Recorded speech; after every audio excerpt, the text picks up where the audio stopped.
आज हम आपको राइबोसोम्स के बारे में बताएंगे।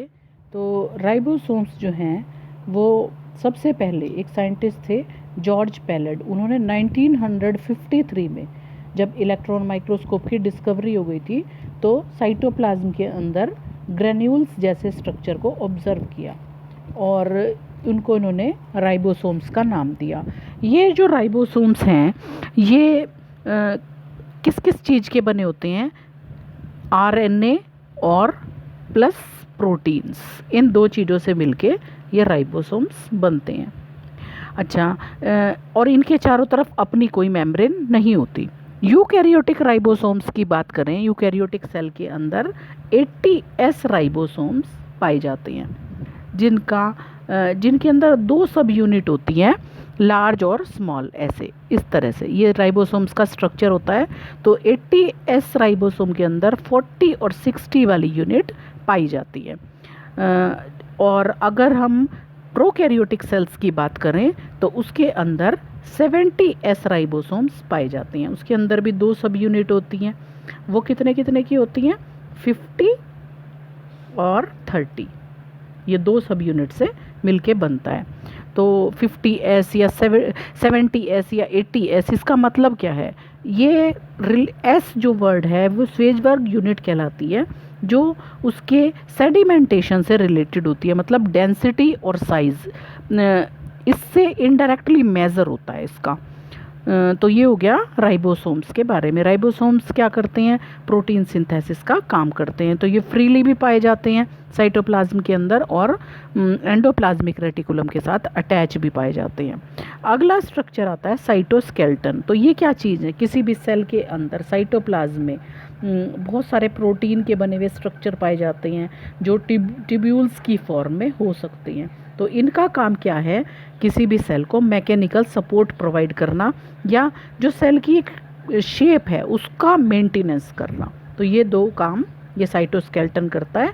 अब आपका नेक्स्ट टॉपिक आता है सीलिया एंड फ्लैजेला।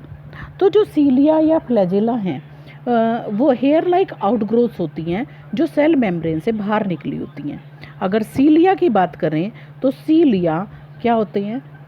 छोटे स्ट्रक्चर हैं, छोटे हेयर लाइक आउटग्रोथ हैं जो पूरी की पूरी सेल से ओर्स की जैसे पतवार होती है एक नाव की, उस तरीके से ये निकले रहते हैं। तो ये क्या काम करते हैं? ये सेल के मूवमेंट में हेल्प करते हैं, या जो सराउंडिंग फ्लूइड है जिसके अंदर भी ये सेल्स पड़ी होगी वाटर वगैरह में, तो उसको ये मूव करवाने का काम करते हैं। तो मतलब इनका वर्क क्या हो गया? सेल की मूवमेंट में हो गया। जो प्रोकैरियोटिक बैक्टीरिया वगैरह होते हैं उनके अंदर भी फ्लैजेला पाया जाता है, लेकिन उसका स्ट्रक्चर जो यूकैरियोटिक फ्लैजेला है उससे डिफरेंट होता है। अब हम इसका डिटेल्ड स्ट्रक्चर देखते हैं। तो जब हम इलेक्ट्रॉन माइक्रोस्कोप से किसी सीलिया या फ्लैजेला को देखते हैं तो हमें क्या दिखाई देता है? सबसे बाहर की तरफ वो किससे कवर होता है? प्लाज्मा मेम्ब्रेन से कवर होता है, जो कि आपको कहाँ इसमें किस कलर से दिखाई दे रहा है? ये आउटर कवरिंग आपको ग्रीन कलर की जो दिखाई दे रही है ये इसकी प्लाज्मा मेम्ब्रेन है। अच्छा, इसकी जो कोर होती है उसको हम बोलते हैं एक्सोनीमा। अब कोर क्या है? इसका जो मिडिल पार्ट है वो क्या हो गया? इसका एक्सोनीमा। तो इसमें क्या होगा? मतलब कोर किसको बोल देंगे हम? कि इस ग्रीन कलर के पार्ट के अंदर जितना भी ये मटेरियल है ये सारा क्या कहलाएगा? इसका कोर कहलाएगा। अब इसको ये कोर किस किस चीज़ से मिलके बनता है? तो इस कोर के अंदर क्या होंगे? बहुत सारे माइक्रोट्यूब्यूल कैसे होंगे? पैरेलली अरेंज होंगे। जैसे अगर हम ये कहें कि भाई ये सीलिया या फ्लैजेला है, इसको ऐसे मान लें, ऐसे। तो ये जो ट्यूब्यूल हैं ये किस तरीके से होते हैं? इस तरीके से। तो ये कैसे अरेंज हो गए? कि जो उसकी एक्सिस होती है उसके वो पैरेलली अरेंज हो गए। ऐसे इनका स्ट्रक्चर होता है। और इसमें देखेंगे हम क्या दिखाई दे रहे हैं? हमें 9 डबलेट्स दिखाई दे रही है।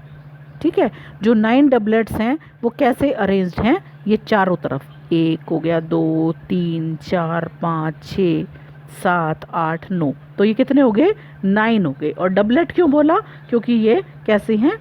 2 से मिलके बने हैं, तो इसको हमने क्या बोल दिया? डबलेट।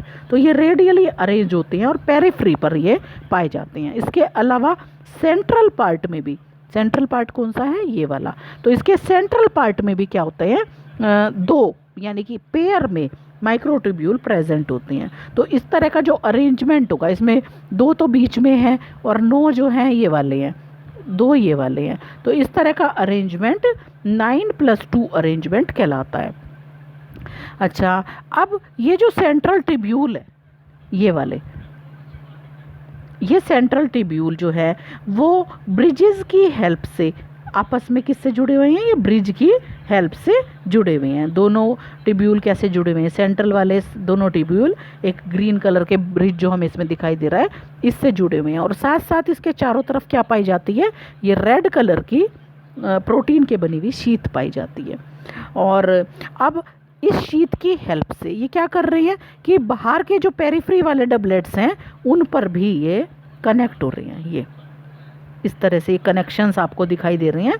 तो रेडियल स्पोक्स, जैसे ऐसे समझ सकते हैं कि जैसे एक साइकिल का पहिया होता है तो उसमें ऐसे स्पोक्स बने होते हैं, तो इसी तरह के स्पोक्स जैसे स्ट्रक्चर इसमें ये बने हुए दिखाई दे रही हैं। और ये जो कितने हैं, ये 9 जो है स्पोक्स होंगे। क्यों, क्योंकि डबलेट कितने प्रेजेंट थे, अभी हमने बताया था आपको 9 डबलेट ये प्रेजेंट थे।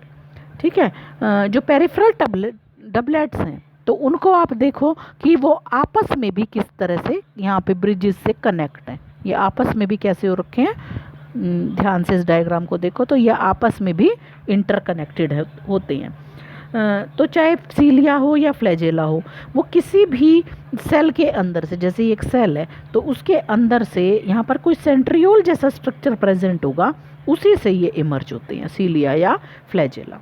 तो ये हो गया सीलिया और फ्लैजेला का डिटेल्ड स्ट्रक्चर।